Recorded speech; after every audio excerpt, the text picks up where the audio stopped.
The Joe Rogan Experience. Because they're on the other team. Yeah, dude, That's terrifying. that shit's really sad. But it never used to be the left. That's what's the scariest thing to me. The left was never like advocating violence. They were the exact opposite. During the Vietnam War, they were the hippies. They were the people that wanted to bring the troops home. They're the people that didn't want war. They didn't want violence. They didn't want hate. They denounced hate. Now they're like talking about violence being the answer to certain political movements. I saw punch a Nazi. I saw a term on Reddit that I liked a lot called liberal Baptist. Have you heard of this? No. So basically the idea is like, like in fundamentalism of any sort, really like the idea is when you're saying that you're religious, you're not really interested in another person's soul or saving another person. What you're interested in doing is creating an ethical hierarchy that you can dominate by being at the top of the ethical hierarchy, right? So what you're running into with this shit that you're talking about is people who don't really seem so concerned with how society is supposed to be as much as using their refined system that they've come up with, which is like they call being woke, or you know what I mean? It's like it's this crazy, it's hard to even keep up with it. Right. But they use it to try to dominate the people around them by making you scared to speak your mind. Because the idea is like, one of the guests on my podcast that I get fucking yelled at more than anybody else for having on, Jordan Peterson. That really pissed a lot of people off that I had him on my podcast. Why? Because they feel they misunderstand him, and they think that Jordan Peterson hates transgendered people, I think, or they think that he's they think that he's like alt-right. They think that he's like some kind of alt-right spokesman. And the truth of the matter is, I don't fully know all of the spectrum of Jordan Peterson's views on things, because it would take me a very long time to do that. I know he's fucking smart. I know it was really cool for him to come on my podcast, and I know we had a really great conversation that didn't really talk about that stuff. Right, but it didn't fit the narrative that they want. The narrative that they want is that he's a hateful person, and that he hates transgender people, and that he's a bigot, and that he's this right-wing, alt-right poster boy. But it's not real. The problem is people aren't willing to adjust that. Once they stand on that stance, once they have that position, that I'm left wing, this guy's right wing, he's a pig, he's ruining things, like that's, they just make up their mind. But let me add one thing to this. Okay. Imagine this. Imagine Jordan Peterson, and I don't know, but just imagine there is a piece of him that doesn't, for whatever reason, like I don't know. I'm not saying this is him. I'm not implying it either. I'm just saying, imagine fucking Jordan Peterson. I don't know.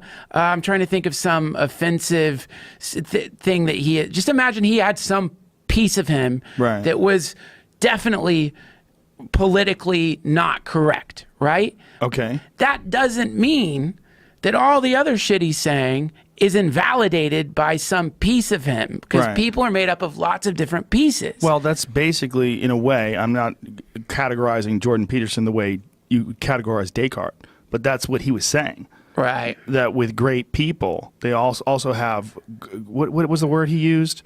Not great sin, but great, what was the word he used? Do you remember the word? The expression he used? They've got shit. Yeah, great flaws as well. And this is great vices. That's what he said. This is, to me, where the big fucking problem is that people have lost the ability to be nuanced, and people have, and that to me is where things are really fucked up right now, which is like, we're throwing the baby out with the bathwater. Yes. And I'm not saying like, oh, let's give a platform to people who have like hate speech. But to the idea that we have gotten to the point now where just like freeballing and throwing around ideas, just like we've done all over the place here. I guarantee when I look at Twitter, there's going to be at least like 5 people being like, you fucking cuck piece of shit, only because like I'm throwing around ideas, because my hope is through that process I'm going to get closer to the truth, and I'm going to be able to look at myself like what you said about the Coke boy. You know what I mean? I liked it because you're right, and I like what you did, even though it's comedic, it's funny.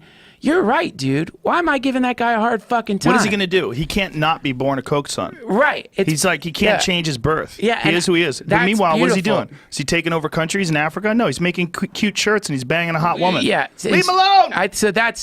But I like that, having these kinds of interactions with friends, because it helps me adjust. Even though I don't have any real animosity for the Koch brother, from that kind of thing, I can look at my own fucking pattern and be like, whoa, shit, yeah, that's something to think about, because I could be more compassionate there. Yeah. So my point is, what ends up happening and what leads to someone who started off being, who considers themselves part of a group that's trying to stop war, that spawned the hippie movement, and now they're like thankful that a train accident happened.